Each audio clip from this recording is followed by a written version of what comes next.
Before this video starts, I'd like to remind you that the internet has been rather crappy these past few hours, so I'm not going to do any reactions for a couple days, but please bear with me. I'm going to make these next few videos just fun little talks about personal things, you know? I want to have a fun time chatting, so please get used to that, viewers, and yeah, look forward to reactions in, I don't know, 2 or 3 days.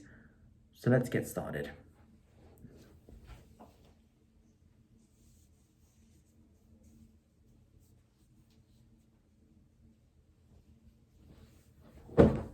How's it going, viewers? Mr. Incredi-Brony is back and he's rolling the punches, baby. Welcome to another video where I do a review. Now, I haven't done this in a while, honestly, and I thought it'd be nice to do it today since, yeah. So, as we speak, my Wi-Fi has not been acting really nice lately. We're receiving technical difficulties. We just don't know what went wrong. But, you know, I want to keep you guys entertained. So for the next few videos, I'm just going to do some talks where I just talk about personal things. And in this video, we're going to be talking about one of my favorite games of all time, Bendy and the Ink Machine. Now, as you can tell by the t-shirt, I brought something for the occasion. Now, I've mentioned the game many times in my videos. If you've been with me for a long time, there are times whenever a character like runs away or something, I'm always like I'm out of here, which is a Wally Franks reference because he says that at the end of like all of his audio tapes. It's really cool. And overall, Bendy and the Ink Machine was a really amazing first-person horror game created by, of course, well, Joju Studios. And I feel like in 2022, the game will probably be forgotten since no one's really talking about it enough, in my opinion. And I think it still holds up really well, even though it came out back in 2017. And I think Bendy and the Dark Revival may not be released, so I thought in 2022 I would do a video where I talk about the game. Not just do a review, I'm actually going to do something that not a lot of people have done. Some people have done it already, but I feel like I should do it as well. It's where I rank all the chapters. This game doesn't have levels. If you haven't played Bendy and the Ink Machine, then there will be some major spoilers, so click off this video. If you haven't played the game, then play it for yourself. Okay, I'll wait.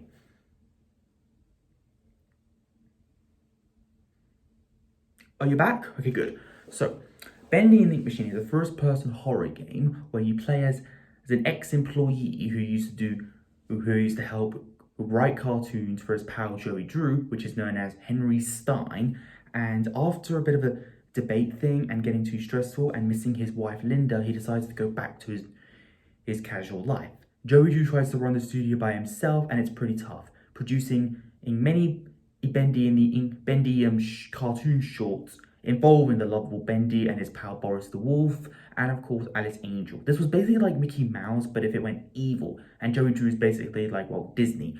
But after a long time, the studio had some financial problems, and then Joey Drew shut the whole thing down, explaining to Henry in the final chapter that he had a crooked empire as a road and it burned, basically. And then he invited him back after all these years is to show him something special. Apparently, he uses the ink machine now to create ink demons of the characters that he loves, including these weird searchlings that try to attack you. And the way you defeat them is using an axe. And I actually have the axe at home, surprisingly. So there are some Bendy merch I own, including a lot of the books, which are really fun. But I just want to talk about the game itself. I think the game is really enjoyable. It has a really interesting concept and the animation is really glorious to look at. And a lot of the characters are very iconic. And I think my favorite part about the game is when you find the audio tapes to learn about the lore of the game and try to put the story in together or the timeline in a way. And the people who made Bendy Machine, including of course the Meatsley and Mike Mood, they've had some beef in the past recently, and they had to fire a lot of employees. But I don't want to talk about the controversy right now. I just want to talk about the game itself. And in my opinion, it's a really amazing game. It's not my favorite game of all time, but it's one of the greatest games I ever played in my life. I could have played it on Steam, but I actually played it during the year 2020 when the pandemic first started. I got it on my Nintendo Switch. I got the complete edition. So I never got to play any of the original versions like the alpha or beta version. I just got to play the complete edition on my Switch. And the graphics are very different than on Steam on the PC or PS4 or Xbox One, really. And unfortunately, I don't get achievements, which is something that I wish Nintendo Switch had. But that doesn't matter right now. The gameplay is pretty fun. It runs smooth enough, really. Sometimes the running mechanics get a little annoying at times. But overall, even though this game is not considered a horror game, it does have surprising elements to it. So I would say it's a surprising kind of game, really. It has moments that feel like jump scares, and they do get me. I am scared of jump scares. They always get me. Trust me, viewers. I always whiz my pants when I play Five Nights at Freddy's. But overall, Bendy and the Ink Machine is just a really fun concept game. I know not a lot of people are in love with this game like I am, but I just think this game is really much more special than you think it is, because like I said, the lore is really deep, and each character is like very unique in their own way, and each character they don't even meet in the game, or technically really, especially in the audio tapes. It just makes it more and more interesting, really. So that is why I'm going to be ranking all the chapters in this video, where I talk about them as well. So like I said, there will be spoilers in the game, so I'm not going to say the whole game. I'm just going to talk about the chapters itself, from my least favorite to most favorite, the ones I enjoy a lot and the ones I don't enjoy as much but are still good. I don't think any of the chapters are bad. I don't really hate anything about the game. There are certain things I wish were answered, and again, it's one of those games where people make theories of what's going on, and even though you can't agree with the theories, you can still understand them and think it's smart, really. But we're going to be talking about all the chapters, and from least favorite to most favorite. So we're going to start off with the first one. My least favorite. Oh yeah, by the way, there are 5 chapters in the game in total, and they each play a certain way, and each one are different lengths, and they always lead to certain outcomes in the game, and they're such iconic moments. And every YouTube gamer I've seen who's played the game is always a blast to watch. Okay, like Corey Kenshin, Jay from the Cub Scouts, 8-Bit Ryan, you can name anyone. Every YouTube gamer who plays the game it's just a blast to watch, really. And yeah, if you play Bendy Machine, what is your favorite chapter of the game, and who do you like the most? But anyway, let's start. My least favorite chapter is, in my opinion, chapter 3, Rise and Fall. This was, I think a lot of people can agree, this is the weakest chapter. I think mostly because of the set of the fetch quest, where you have to do the chores for Alice Angel, getting her spare ink, spare gear parts, spare with cog things, destroying the enemies, and then of course collecting all the ink hearts in the lower regions on the lifts and all that. It's stressful at times, because if the ink demon finds you, it doesn't restart the progress, but if you want to unlock the Tommy gun, you don't get it unless you don't get killed by the ink demon and go the devil route. But either way, the chapter is still fun. I think it introduced a great character, which is Boris the Wolf, as a companion, and I think that's a really nice moment in the game. And I think what makes this chapter my least favorite is because it's a bit too long for the wrong reasons. I feel like the fetch quest could have been a bit done better, and there could have been better secrets in the game. I think the secret where you find a secret axe that you use to destroy wood and then activate a secret boss like the giant ink searcher is a little weak in my opinion, because I feel like they could have done that a bit better. But overall, it's still a really fun chapter at times, and I think Alice Angel as like an antagonist was pretty cool. She's not as iconic as a certain other character we're going to talk about later, but I do like her voice, and I feel like her cutscene where she talks about her and the ink machine and how she almost got killed by it, and how she wanted to become an angel because half her face is hideous in her opinion, and I think it makes interesting sense. And the voice actor who originally got to play her was Susie Campbell. She went insane, of course, and it was pretty sad for her. But I think the cutscene with her is kind of boring, because it doesn't really give a lot of lore in a way. Because when you die, you actually walk out of the ink machine and you respawn in these Bendy statues. So I don't think her explanation really helps. So that's what makes chapter 3, in my opinion, the weakest one. It's still fun at times, and I think the audio tapes are a lot of fun, especially the one with Sean Flynn, because he's voiced by Jacksepticeye, which is just iconic. Like, you can't get any better. Having Jacksepticeye or any YouTube gamer as a cameo is just perfection right there. So there are some really fun moments in the game, and I do love the audio tape where Wally Franks and Thomas Connor argue. It's really funny. Alright, let me get this right. If the pressure goes over 45, I screw the safety bolt and tighten it, right? No, for the last time. You do it, you blow over, you join up. You sure? This sounds harder than comparing earwax to beeswax. Look, it's not that difficult. Just keep an eye on the gauge. Look, pal, if you think I'm doing my job and yours, I'm out of here. I just love Wally Franks so much, really. It's just such a fun moment. And but yeah, chapter 3's ending as well was surprising at first, but then it just doesn't, and it is sad that Boris is taken away with you from Alice Angel. I just think the fetch quest could have been done better. Maybe if the chapter was a little bit longer, I would have liked it more. But I think because of the fetch quests and the cutscene of Alice Angel not being very important in my opinion, it's my least favorite Bendy Machine chapter, but still a good one at times.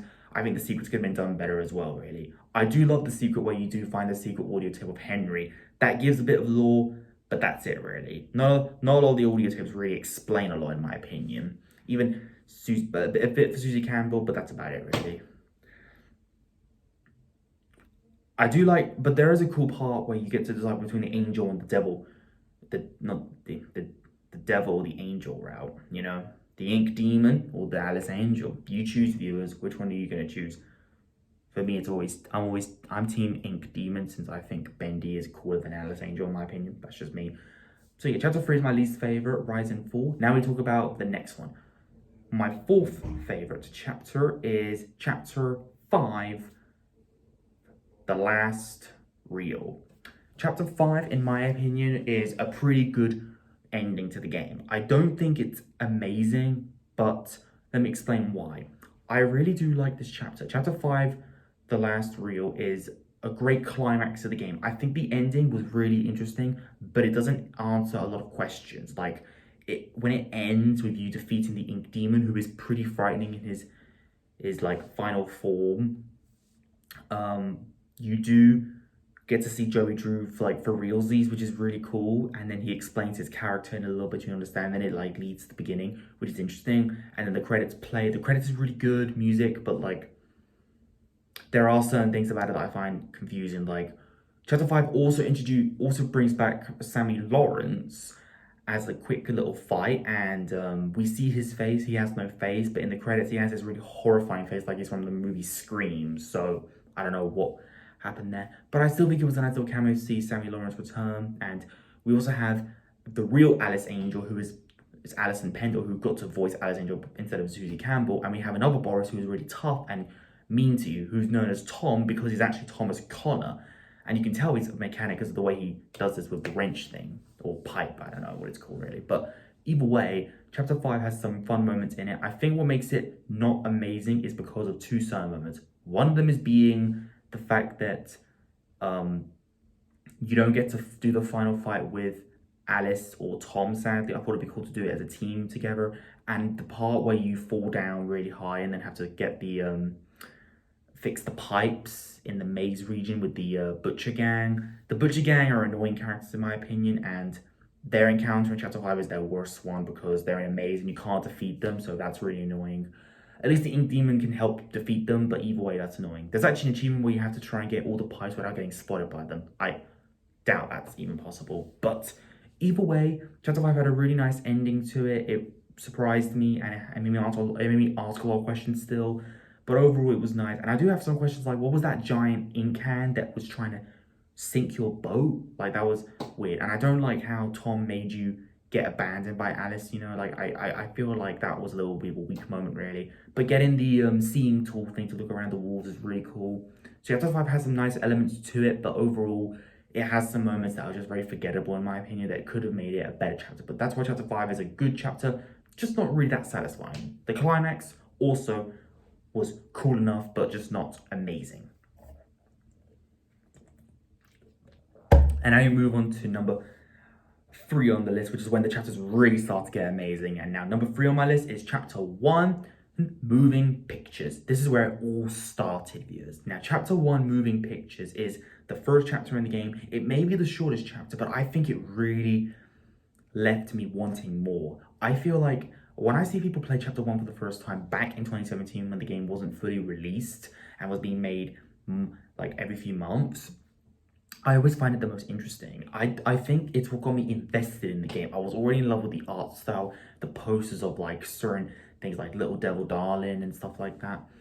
The Dancing Demon. It's so cool. And just to think that the first chapter would introduce people to make their own songs, including in my favorite one, which is the one that goes, "From now on you must build a bomb machine, you die tonight." Who would have thought that song be made and then be used as an Easter egg in chapter 2? What?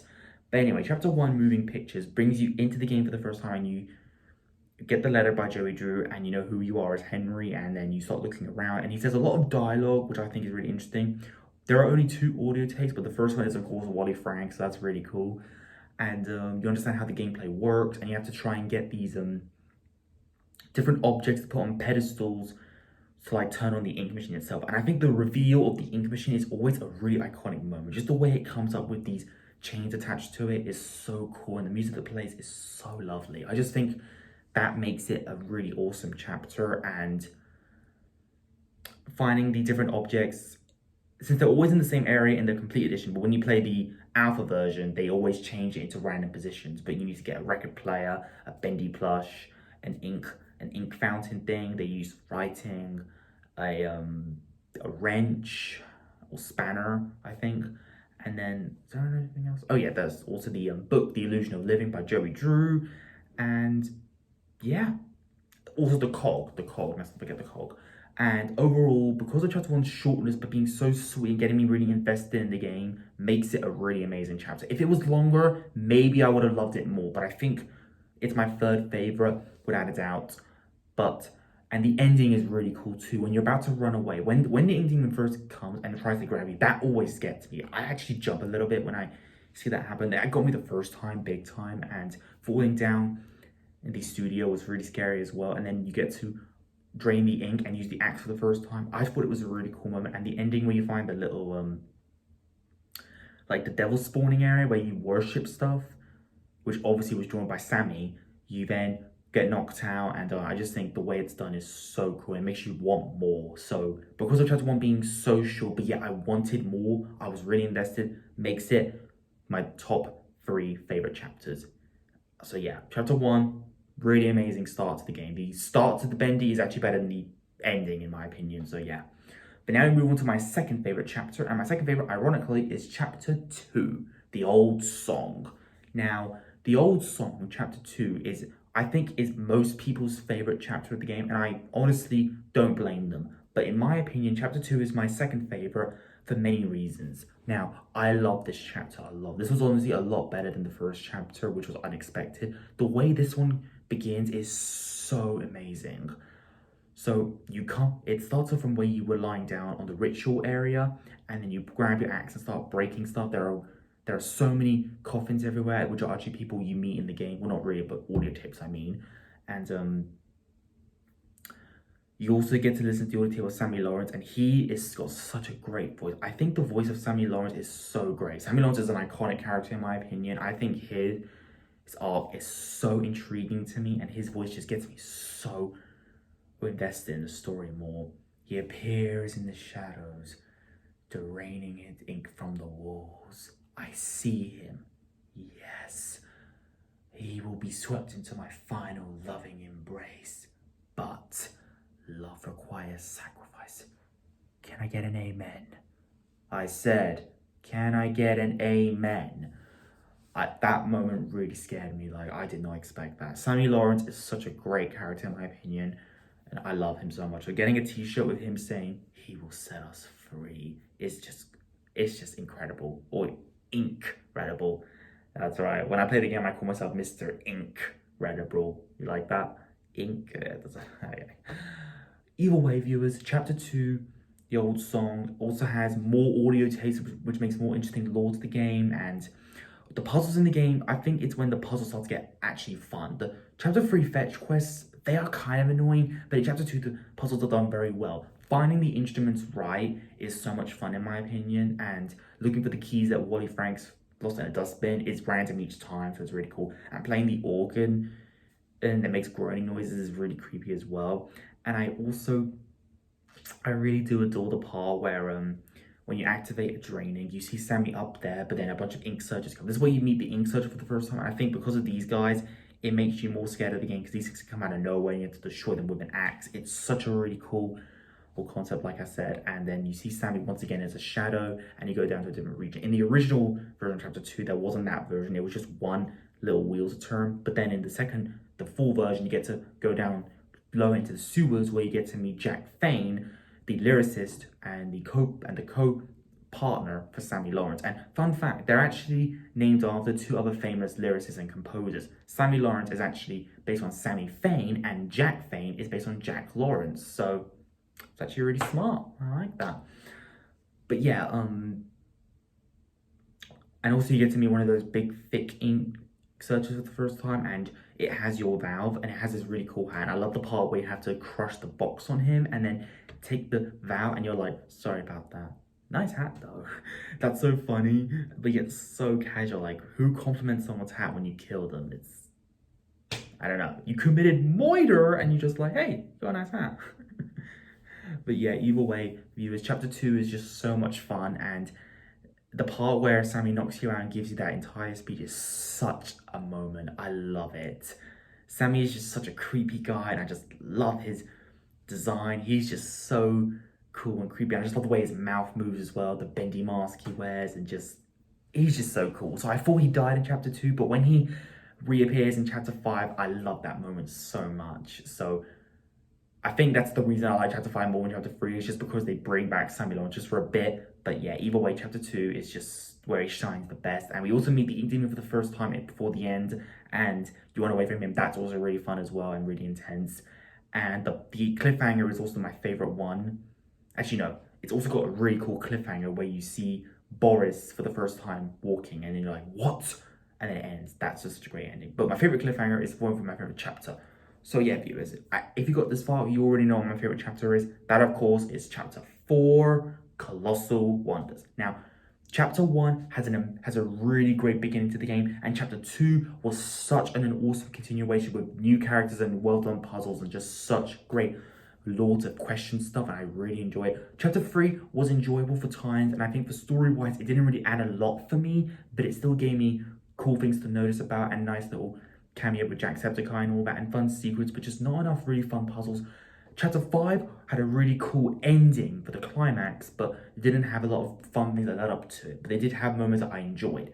However, in my opinion, Chapter 4, Colossal Wonders, is where I absolutely adore the game the most. Now let me explain why.